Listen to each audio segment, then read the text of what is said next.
청취자 가족 여러분 안녕하세요. 부활주일이었습니다. 그래서 제가 준비했습니다. 부활주일에 왜 장미를 준비했냐고요? 장미를 영어로 어떻게 쓰죠?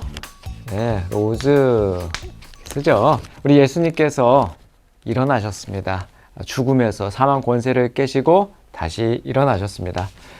일어나다 라이즈의 과거 로즈, 그리고 리즌, 우리 친구들 다 배웠죠? 과거 분사. 자, 예수님께서 일어나셨습니다. 그래서 우리 장미로 예수님의 부활을 축하해보는 것이죠. 예수님은 더 이상 십자가에 매달리지 않으셨습니다. 그래서 이렇게 십자가는 비어 있어요. 저도 지금 이렇게 십자가를 목에 걸어봤는데요. 우리 예수님께서 죽음을 깨뜨리시고 3일 만에 부활, 다시 살아나셨습니다. 자, 이 부활이라고 할 때 이 부는요, 우리가 한자로 이렇게 쓰는데요. 다시 부자입니다. 다시 부. 영어로 굳이 얘기하자면 다시라고 이야기할 수 있고요. 여기에 따라서 우리는 다시 사셨다라고 표현도 하고, 또 앞에 회복이라고도 써요. 그래서 회복은 regain, 다시는 again, 다시 사시고 회복시켜 주시는 우리 예수님의 이 부활 사건은 아무리 강조해도 지나치지 않습니다. 오늘 청신호 주제는 조금 색다른 주제를 가지고 왔는데요. 요즘에 우리 친구들 혹시 이 선수를 아시나요? 운동뿐 아니라 구독자 수 60만 명을 보유한 인기 유튜버 크리에이터이기도 합니다. 그녀는 식빵 언니라는 캐릭터로 지금 유튜버 채널을 운영 중이죠. 우리 채널은 언제 10,000명 넘어보나? 어찌됐든 경기 중에 했던 이 욕설을 이 배구하는 언니와 결합해서 만든 이 채널명인데요. 대중의 사랑을 넘어서 국가의 자랑이 된 그녀의 인기를 실감있게 하는 대목입니다. 식빵으로 순화할 만큼 18은 그 누구도 맘 편히 발음하기에는 머뭇거려지는 그런 숫자이지요. 이 단어가 갖고 있는 어떤 폭력성과 분노 지수가 있기 때문에 함부로 입에 올리기가 어려운 것이 사실입니다. 얼마 전에 많은 이들에게 큰 울림을 주었던 연극이 한 편 있어요. 18 어른. 시간 나시면 한번 꼭 보세요. 만 18세가 되면 보육원을 나와서 누구보다 일찍 어른이 되어서 살 수밖에 없는 18의 이야기입니다. 나이를 의미함과 동시에 어쩌다가 어른으로 살아야 하는 한 소년의 분노가 서려있는 이 18이라는 이 숫자는 지금도 이렇게 퍽퍽한 사회에 내던져진 한 영혼의 어떻게 보면 울부짖음이라고 볼 수 있겠어요. 넌 18번이 뭐니? 노래방에서 이런 이야기 간혹 듣죠. 애창곡이나 개인기를 지칭하는 말이죠.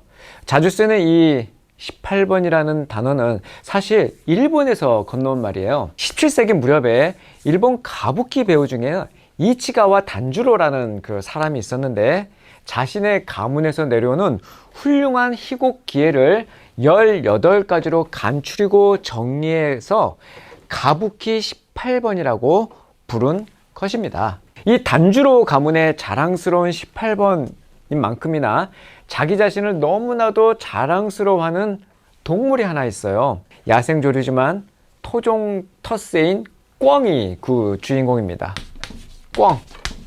이 꿩은 각각 수컷은 장끼라고 부르고요, 암컷은 까투리라고 부르고, 꿩 새끼는 꺼병이라고도 불린다고 해요. 예로부터 사람과 친근한 새라 그런지 이 꿩에 관련된 이야기도 유난히 많습니다. 우리가 꺼벙이라는 말 들어봤죠? 이 꺼벙이가 이 꿩의 새끼 꿔병이에서 온 말이래요. 어찌됐든 이 전라의 동화에는 물론이고 꿩 대신 닭, 꿩 먹고 알 먹고 꿩 구워 먹은 소식 등등 이런 많은 속담들이 있어요. 그리고 어떤 사교적이고 세련된 여자를 서울 까투리라고 하는 이런 비유적인 표현도 있답니다. 그 중에서 지금도 가장 많이 쓰이고 있는 이 장기자랑이라는 표현 있죠. 이 장기자랑은 아름다운 18개의 깃으로 이루어진 수컷 장기의 꽁지 깃털에서 유래한 말이에요. 암컷을 향한 본능적인 구애의 그 몸부림이 인간의 눈에는 그저 자신의 꽁지 깃털을 뽐내는 자랑에 지나지 않았나 봅니다. 공교롭게도 이 18이라는 숫자가 성경에도 나오는데요. 누가복음 이 13장에 보게 되면 사고와 사건의 이름으로 2번 겹쳐 나온답니다. 먼저 실로암에서 이 망대가 무너져 죽은 사람의 숫자가 바로 18명이에요. 그리고 18년 동안이나 사탄에게 매여서 똑바로 설 수조차 없었던 한 여인의 치유 사건이 나오죠. 먼저 실로암 망대 사건 이야기할게요. 먼저 히스기야입니다. 구약에 나오는 그 왕의 이름이죠. 이 히스기야 왕이 전쟁을 하기 위해서 기혼샘에서 끌어다가 만들어 놓았던 이 실로암 목가에서 수로 공사를 하다가 그만 망대에 깔려 18명이 사망 사건이 생깁니다. 또 하나, 안식일을 골라서 예수님께서 18해 동안 한 번도 허리 펴보지 못한 그 여인을 예수님께서 고치신 사건이 나오죠. 주님은 그들의 죽음의 본질이 죄에 가볍고 무겁고 또 많고 적음에 있지 않다고 힘주어 강조하십니다. 이 죄라는 거, 이 죄에 대한 문제를 예수님께서 제대로 해주시는 건데요. 이 죄는 많고 적고 가볍고 무겁고 거기에 따른 것이 아니라 모든 죄는 하나님 앞에서의 죄이고 그 죄는 다소와 경중의 구분을 막론하고 모두 어디에 처해진다? 사형에 처해진다. 이게 죄예요. 굉장히 무섭습니다. 따라서 살면서 요만큼의 죄라도 요만큼 요거를 한자로 어떻게 표현하냐면 홀이라고 해요. 홀이의 죄라도 지은 사람은 예외 없이 어디로 간다? 사형으로 간다. 그런데 하나님의 은혜가 가입되지 않은 이 우리들의 운명이 바로 이런 운명이라는 거예요. 그럼에도 자기들은 마치 그 지옥의 형벌과는 전혀 무관한 사람들인 것처럼 다른 사람에게 닥친 불행이나 비극을 죄와 결부시켜서 함부로 평가하는 거죠. 죄를 지어서 이 18명이 실로암 망대에 그렇게 죽었다고 말이죠. 주님은 그러한 자들에게 크게 노하시면서 이렇게 말씀을 하셨어요. 내가 너희에게 말한다. 너희도 회개하지 않으면 모두 멸망할 것이다. 우리가 해야 할 것은 선하게 살고 착한 일을 많이 쌓아서 하나님 앞에 내놓는 것이 아닙니다. 오직 우리는 주님의 이 십자가 공로만을 의지하는 자, 회개하는 자로 주님 앞에 서야 한다는 거예요. 그 길만이 주님과 화목한 자가 되는 유일한 길입니다. 안식일에 병든 여인을 고치심으로 자신을 죽음으로 몰고 가신 그것도 비슷한 이야기예요. 이 사건 역시 안식일을 철저하게 지키는 율법의 행위가 오히려 은혜의 주님을 죽이는 결과를 낳는다라고 하는 이 행위와 은혜를 극명하게 대조시키는 사건이죠. 유대인들은 안식일을 지키라는 하나님의 명령 속에 들어있는 그 하나님의 진짜 마음을 알지 못합니다. 그래서 그들은 자그마치 613개의 그 미시나의 규례와 전승 속에서 무려 39가지의 안식일 규례를 만들어 놓았어요. 이건 율법도 아니에요. 자기네끼리 만든 장로의 유전 같은 거예요. 이것만 잘 지키면 안식일을 지키는 것이라고 오해하고 있었던 겁니다. 은혜의 주님 앞에서도 율법에 의지하여 행위를 자랑하는 이 빈약한 그들의 민낯이 드러난 것이죠. 또한 성전을 지어놓고 하나님을 그 안에 가두어 놓았어요. 이 성전으로 하나님을 대신하기 시작했단 말입니다. 시공을 초월하시는 그 영이신 하나님을 어떻게 건물에 가둬 놓습니까? 하나님은 성전이나 율법에 갇히신 분이 아니세요. 영이신 하나님은 당신의 이름과 그 눈과 마음을 우리들에게 다 내어주신 분이세요. 일본에는 굉장히 중요한 시대를 연 사건이 있는데요. 바로 도쿠가와 이에야스입니다. 바로 에도 시대를 열었어요.